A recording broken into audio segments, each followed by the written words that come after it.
शिक्षक साथियों, कल शाम से ही लगातार आप सभी के बहुत सारे फ़ोन कॉल्स आ रहे हैं, बहुत सारे व्हाट्सएप ग्रुप से मैसेज आ रहे हैं कि क्या सच में हमारे अपर मुख्य सचिव साहब का ट्रांसफ़र हो गया है, उनको दूसरे विभाग भेज दिया गया है, इसमें कितनी सच्चाई है, क्या हकीकत है।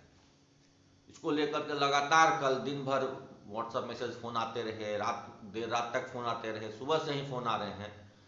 क्योंकि आप जान रहे हैं आजकल मैं थोड़ा सा निजी कारणों से व्यस्त हूँ, आप सभी का फ़ोन नहीं उठा पा रहा हूँ।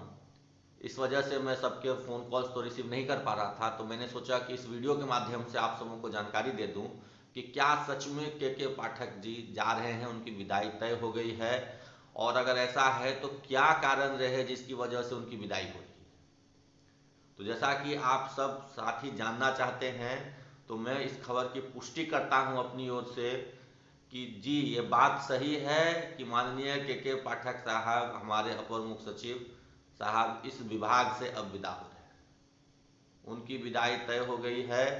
और जैसा कि हमें खबर मिला है कि उन्होंने अपना इस विभाग से इस्तीफा भी सौंप दिया है, सामान्य प्रशासन विभाग को चिट्ठी सौंप दी है कि अब शिक्षा विभाग में काम करने की हम इच्छुक नहीं हैं। तो आखिरकार क्या घटनाक्रम रहा, क्या कारण रहा जो उनको ऐसा इस्तीफा लिखना पड़ा, इसको लेकर के आप सबों के मन में जरूर कौतूहल होगा।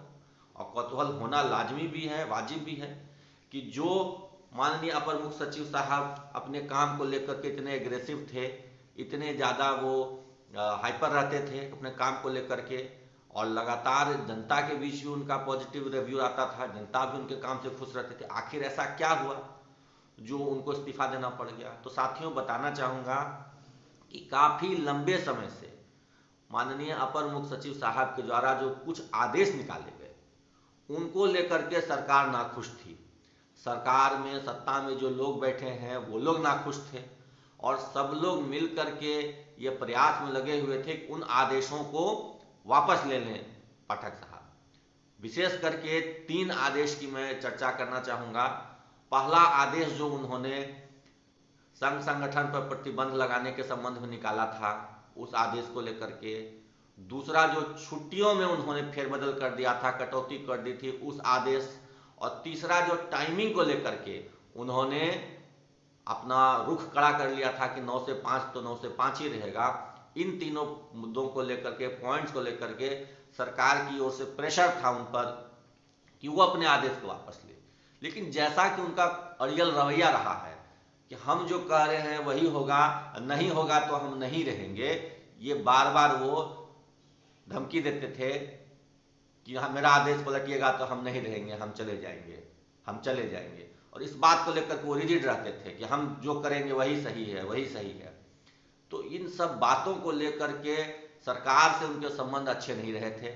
आपने देखा होगा कि कुछ दिनों पूर्व कई सारे माननीय एमएलसी मुख्यमंत्री जी से मिलने गए थे, उससे पूर्व राज्यपाल जी से मिलने गए थे। राज्यपाल ने बहुत कड़ी चिट्ठी लिखी थी उनके खिलाफ कि भाई शिक्षा व्यवस्था में अराजकता फैला रहे हैं, इनके आदेशों से बहुत ज़्यादा दिक्कतें हो रही हैं। और लगातार जो विश्वविद्यालय संगठन हैं, जो शिक्षक संगठन हैं, उनका भी दबाव था। इन सब दबावों को हैंडल करने के लिए, मैनेज करने के लिए अंततः सरकार को यह निर्णय लेना ही पड़ा कि इनकी छुट्टी कर दी जाए। इनको स्पष्ट संदेश दे दिया गया कि आपके मनमाने पूर्ण रवैये से विभाग नहीं चलेगा। विभाग जिन पुराने नियमों और व्यवस्था के तहत चल रहा था उन्हीं के तहत चलेगा। उसी व्यवस्था में आप जो सुधार कर सकते हैं वो सुधार कीजिए, ये नहीं कि आप पूरी व्यवस्था ही बदल दीजिए।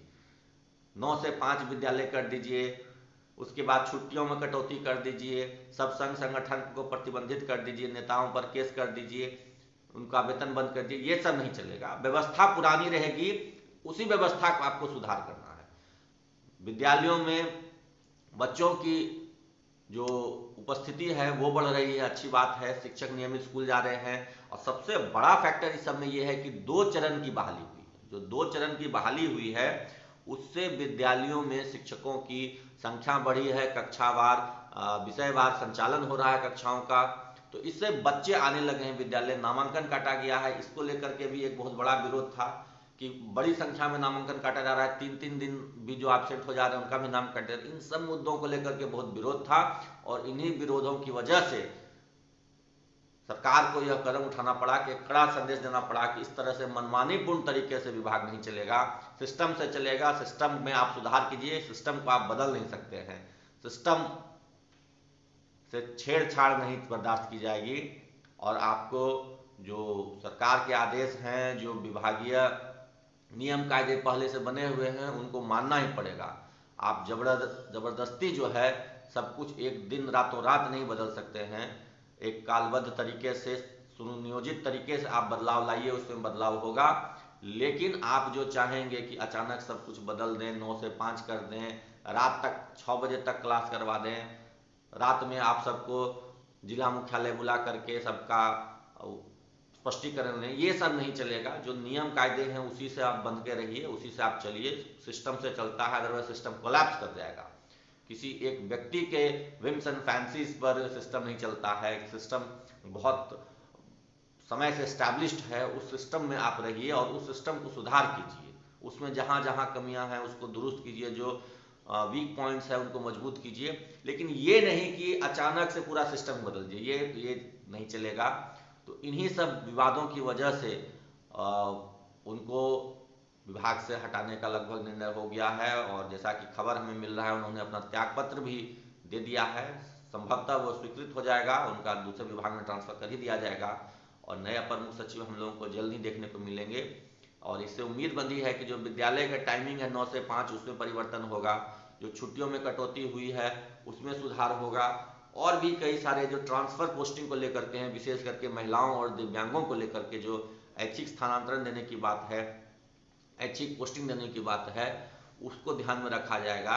वो उसका लाभ जल्द से जल्द मिलेगा, क्योंकि उसको लेकर के माननीय मुख्यमंत्री जी बहुत चिंतित हैं। उनके पास लगातार इस तरह से शिकायतें जा रही हैं कि महिलाओं को सुदूर इलाकों में अपने मतलब सुदूर कहने का मतलब कि अपने गृह जिले या अपने पति के निवास स्थान से बहुत दूर भेज दिया गया है। ये नहीं चलेगा, ये सब में सुधार होना चाहिए।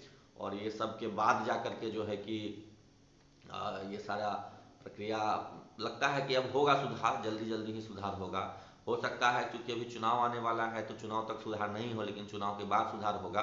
लेकिन ये सब में सुधार होगा। ट्रांसफर पोस्टिंग वाले मामले में, छुट्टियों में और समय सारणी में जल्द से जल्द हो जाएगा। मुझे लगता है कि एक सप्ताह के अंदर, इसी सप्ताह भी सुधार हो सकता है। तो व्यवस्था सुधारे, बेहतर बने, हम लोग सबको चाहते हैं कि बच्चे विद्यालय में आए, शिक्षक पढ़ाएं, ये सब बहुत अच्छी बात है। लेकिन मनमानेपूर्ण ढंग से, जैसे कि मेरा ही वेतन 6-7 महीने से बंद है, लेकिन ये सब मनमानेपूर्ण आदेश नहीं चलेंगे। आपको व्यवस्था सिस्टम से चलना पड़ेगा और सिस्टम में रह करके ही काम करना पड़ेगा। कोई भी व्यक्ति, no one is above the system, system से ऊपर कोई नहीं है। सिस्टम में बंध कर रहिए, सिस्टम के साथ मिलकर चलिए और सब बेहतर हो। हम लोग भी चाहते हैं शिक्षा व्यवस्था बेहतर हो, बस यही कामना है। आप सभी का धन्यवाद जुड़ने के लिए।